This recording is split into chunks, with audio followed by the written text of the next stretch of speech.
You saw the title. You know what I'm about to talk about. Top Gun Maverick. I had never seen the original. I'm looking for toothpaste. Here it is. I had never seen the original Maverick. I mean, the original Top Gun. So going into this cold, I can't say off the top, you do not need to have seen the first one.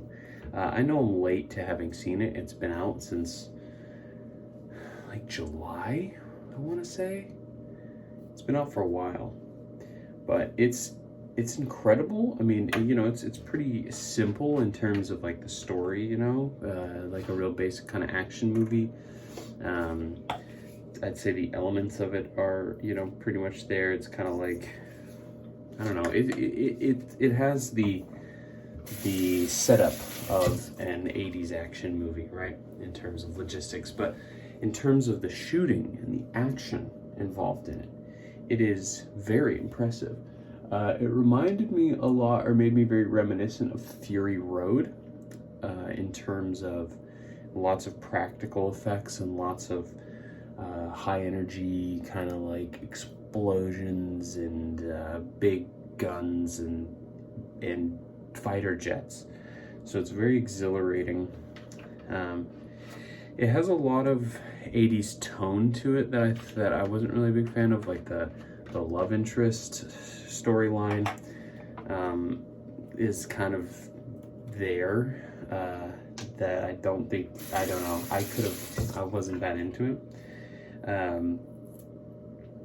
It's funny how it deals with sort of like a perfect, you know, so much of the thread of the conflict in this movie, or, you know, the essential question is around automation, or, you know, the future of like jobs being replaced, because essentially he is a pilot who has to prove himself to be, you know, that this program has to be worth keeping because it might be automated, like that you know, or the budget will go to defense drones, and that's kind of how the movie opens.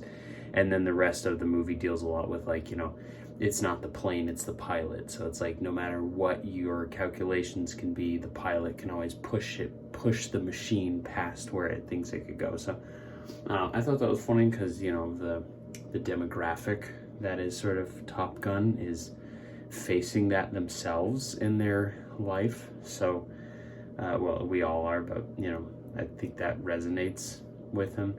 Tom Cruise is old, but he's still got it, and I think there will definitely be another one. I don't have too much more to say about the movie other than that.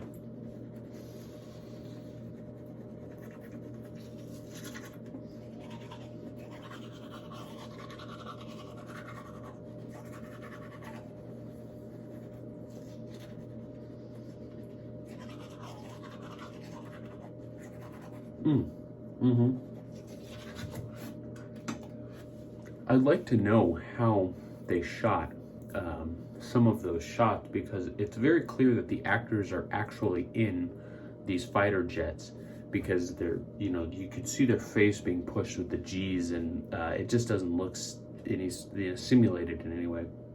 But I want to know if they had them in the back seat, but, you know, the back of the cockpit, but then they made it look like in their front. I don't know. I'd really like to watch some behind the scenes of that movie, because you can tell that in order to pull it off, it was incredibly logistically heavy.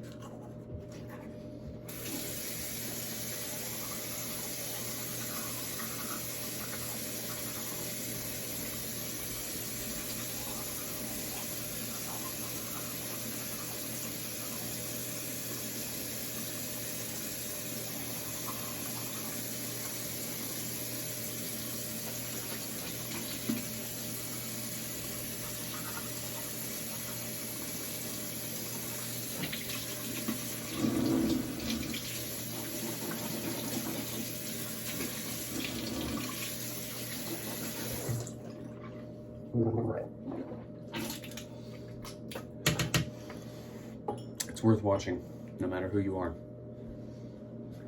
But I would definitely wait till it comes on a streaming platform or something. Don't pay to rent it. Movie theaters, different experience. It's not worth like renting.